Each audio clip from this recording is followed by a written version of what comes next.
안녕하세요. 김신철 변호사입니다. 오늘은 성폭력 사건의 최근 판결 동향에 관해서 말씀드리겠습니다. 최근에 곰탕집 성추행 사건 판결에서 보는 바와 같이 유독 성범죄에 대해서는 물증이 없음에도 사실상 유죄를 추정하는 듯한 판결이 내려지고 있는데요. 최근 성범죄에 대법원이 새롭게 인용하고 있는 대표적 이론이 성인지 감수성 이론입니다. 오늘은 이 소위 성인지 감수성 이론이 무엇인지와 이를 적용한 구체적 판결예, 그리고 성범죄 사건에서 실제로 중요한 쟁점이 무엇이 있는지를 알아보겠습니다.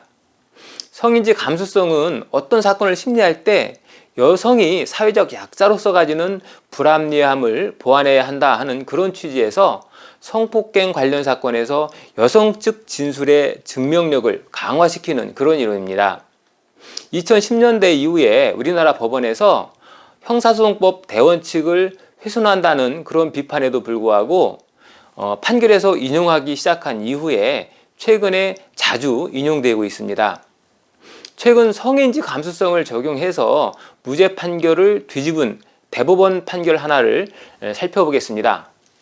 공소사실을 보면 피고인이 2017년 4월 14일 자정경에 피해자 32세 유부녀를 모텔로 데리고 가서 피해자에게 자신의 말을 듣지 않으면 피해자의 남편과 자녀들에게 해를 가할 것이다 라고 협박하고 피해자를 강제로 침대에 눕힌 후에 강간했다 하는 내용으로 공소사실이 기재가 되어 있습니다. 이 공소사실에 대해서 1심과 2심 법원은 모두 무죄를 선고했는데요. 그 주된 이유를 한번 살펴보겠습니다.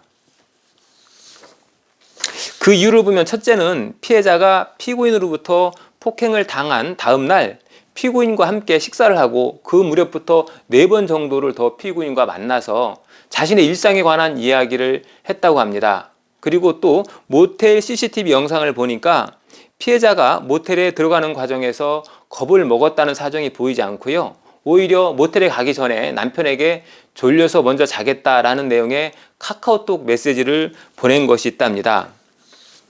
그리고 둘째로는 피해자가 모텔에서 피고인과 성관계를 가진 후에 템포라는 상호의 생리대에 관해서 이야기하고 또 화장실에서 샤워하고 나와서 피고인과 담배를 피우면서 남편 관련 대화를 약 10여 분 정도 했다라고 하는 점, 그리고 또 모텔 CCTV 영상을 보면 피해자가 모텔에서 나와서 차를 타고 갈 때 그 상황이 보이는데 강간을 당한 피해자의 행동으로서는 좀 납득이 되지 않는다라는 점, 그리고 마지막 세 번째, 피해자는 남편이 베트남에서 귀국해서 바로 집에 들렸을 때 남편에게 이 사실을 알리고 고소를 하지 않고 뒤늦게 고소를 한 점, 이렇게 크게 세 가지 이유를 들어서 무죄를 선고했습니다. 1심과 2심은 이런 정황을 보면 피해자가 강간을 당했다는 진술과 행동이 그 정황과 일치하지 않는다라고 판단하고 무죄를 선고한 거죠. 이에 대해서 대법원은 소위 성인지 감수성 이론을 들어서 원심을 파기하고 유죄의 취지로 원심법원에 환송했는데요. 대법원은 판결문에서 성인지 감수성과 관련해서 이렇게 말하고 있습니다. 법원이 성폭행이나 성희롱 사건의 심리를 할 때는 그 사건이 발생한 맥락에서 성차별 문제를 이해하고 양성평등을 실현할 수 있도록 성인지 감수성을 잃지 않도록 유의하여야 한다. 우리 사회의 가해자 중심의 문화와 인식구조 등으로 인해서 성폭행이나 성희롱 피해자가 피해 사실을 알리고 문제를 삼는 과정에서 오히려 피해자가 부정적인 여론이나 불이익한 처우 등을 받고 있다. 이런 점에 비춰보면 성폭행 피해자의 대처 양상은 구체적 상황에 따라서 다르게 나타날 수밖에 없다. 따라서 구체적인 사건에서 성폭행 피해자가 처해 있는 특별한 사정을 충분히 고려하지 않은 채 피해자의 진술의 증명력을 배척하지 말라. 이런 취지의 판결을 하고 있습니다. 자, 그러면서 이 사건에서 피해자의 진술을 인용하고 있는데요. 그 피해자의 진술을 한번 보겠습니다. 피해자는 강간범행 며칠 전 피고인이 피해자와 만난 자리에서 스피커폰으로 다른 사람들과 통화를 하면서 흉기로 피해자나 남편을 해칠 수 있다는 등의 말을 해서 공포심을 불러일으키고 피해자에게 겁을 주고 뺨을 때리는 폭행까지 하였다. 피고인은 그 이후에도 강간범행 전까지 3일 동안 피해자에게 계속 전화해서 만남을 요구했고, 자신의 말을 듣지 않으면 피해자나 남편과 두 딸의 신변에 우해를 가할 것처럼 말을 해서 겁을 주었다.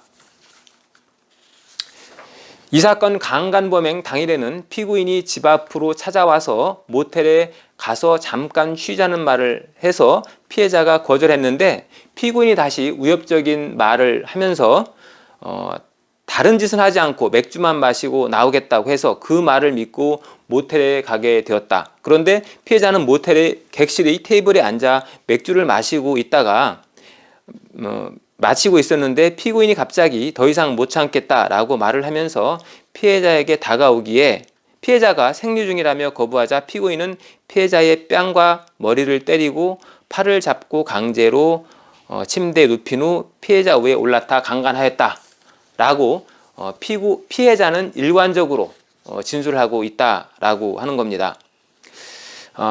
이런 피해자의 진술 내용은 수사기관에서부터 1심 법정에 이르기까지 아주 일관되고 구체적으로 진술이 되고 있는데요. 이런 진술이 경험치에 비추어 비합리적이라거나 진술 자체로 모순되었다라고 보기는 어렵다라고 대법원이 판단한 겁니다. 그래서 결국 원심을 파기한 겁니다.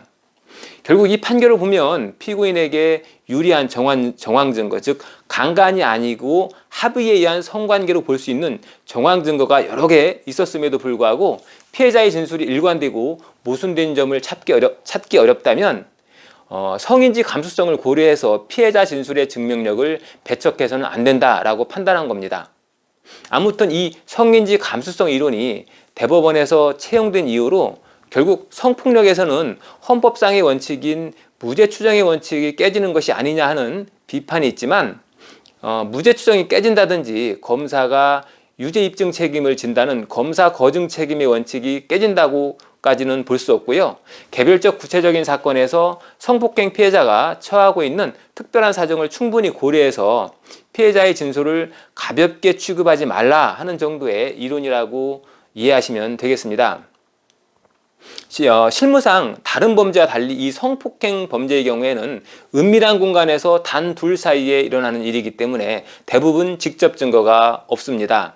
그렇기 때문에 수사와 재판에서 간접 증거와 피해자의 진술 증거에 의존할 수밖에 없다는 그런 한계가 있는데요. 우리 대법원은 이러한 사정에 여성의 사회구조적 취약성을 감안해서 성인지 감수성 이론을 들고 나온 겁니다. 다만 이 성인지 감수성 이론이 등장했다고 해서 무죄 추정의 원칙이라든지 검사 거증 책임의 원칙이 깨지는 것은 아닙니다. 그러니까 혹 억울하게 고소를 당하신 분이 있다면 피해자의 진술과 행동에 모순되는 정황 증거들을 찾아내고 피해자의 진술이 그렇게 될 수밖에 없었던 점을 찾아내서 수사기관과 법원을 설득하면 좋은 결과를 얻을 수도 있습니다. 이것과 관련해서 최근 우리 법률사무소에서 처리한 사건 중에 피해자의 진술이 일관되었음에도 불구하고 피해자의 고소 동기를 캐내어서 승소한 사건이 있었는데요. 한번 간략히 설명을 드리겠습니다. 당시 피해자는 17세 여고생이었는데요. 가해자는 25세의 남성이었습니다. 피해자는 남자친구와 헤어진 후에 슬픔에 친구들과 술을 마시고 노래방에 가서 노래를 부른 다음에 버스를 타고 집으로 가는 도중이었습니다. 집으로 가다가 중간에 대학 캠퍼스에 내려서 대학교 내 교정을 거닐게 됐는데요. 그러다가 가해자를 만나 가해자와 대화를 하다가 으슥한 곳으로 가서 1회 성관계를 하게 되었습니다. 이 성관계 후에 서로 잘 가라고 인사하고 헤어졌고요. 그로부터 약 10일이 지나서 피해자가 가해자를 강간으로 고소하게 되었습니다. 피해자는 수사기관과 1심에서 일관되게 강간 피해 사실을 진술했고요. 결국 1심에서는 피해자의 말을 믿어서 징역형을 선고하고 피고인을 법정 구속했습니다. 이후에 우리 법률사무소에서 이 사건의 제2심을 맡아서 진행하게 되었는데요. 우리 사무실에서는 피해자가 왜 고소를 할 수밖에 없었는지 이 고소 동기에 집중했습니다. 피해자는 17세 여고생이었는데요. 그날 성관계 이후에 친구들에게 우연히 이 사실을 이야기했고 이게 돌고 돌아서 학교 선생님 귀에 들어가게 된 겁니다. 그리고 학교 선생님으로부터 연락을 받은 부모님까지 알게 된 거죠. 자, 그렇다면 이 여고생은 이제 어떻게 말할까요? 부모님과 선생님에게 제가 사실은 남자친구와 헤어져서 기분이 꿀꿀해서 술 마시고 노래방 갔다가 대학 캠퍼스에 갔는데 충동적으로 모르는 남자를 만나서 성관계를 했습니다 라고 말할까요? 아니면 제가 술 마시고 있다가 재수없게 어떤 놈한테 강제로 당했습니다 라고 말할까요?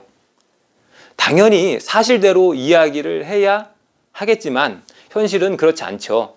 사실대로 얘기했다가는 피해자는 선생님과 부모님 또는 또래 집단으로부터 따돌림을 당하고 온갖 수모를 당하겠죠. 결국 이 여고생은 본인의 명예를 지키기 위해서 후자를 선택합니다.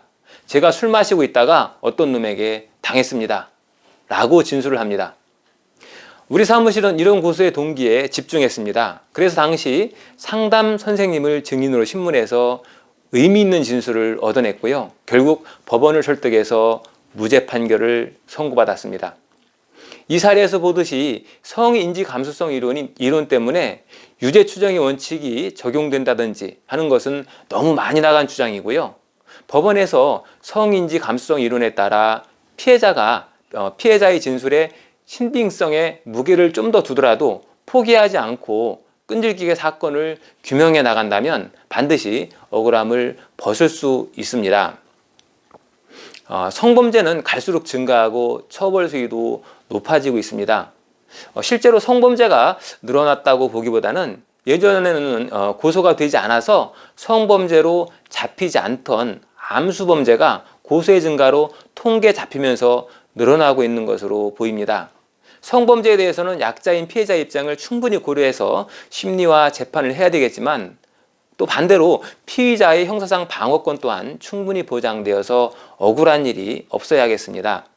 오늘은 성인지 감수성과 관련해서 이를 적용한 판례 그리고 성범죄 사건에서 정작 우리가 주목해야 할 것이 무엇인지 알아보는 시간이었습니다. 김신철 변호사였습니다. 감사합니다.